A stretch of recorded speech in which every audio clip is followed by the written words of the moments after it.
Jim Murphy, good to have you with us on the programme. I was listening to an interview you did earlier this afternoon where you said some of those calling for the Prime Minister to go sound like they're in the episode of The West Wing or The House of Cards, when in fact they're in danger of sounding like people from the thick of it. What do you mean by that? Look, sometimes in politics, and of course this is a fast-moving situation, but sometimes when you're in Parliament, where I'm no longer an MP, of course, you have a responsibility, and you have a responsibility for both your words and your actions. And politicians in Parliament aren't like you and I. We're commentators.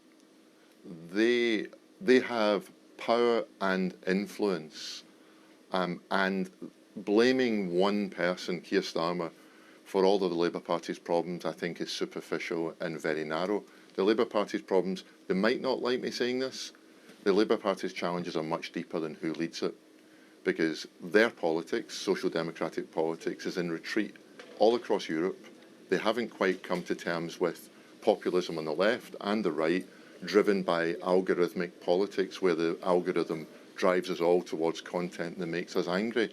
So they can have their argument about who they want to be leader and what the process is, but until they understand and have a proper conversation about what's the role of a modern social democratic Labour Party in the artificial intelligence age, I think that'll be a pretty superficial set of conclusions they come to. But Jim, they're reacting to what they've heard on the doorstep. Don't they have a responsibility to the thousands of Labour voters who told them resoundingly in the last week they don't want this Prime Minister?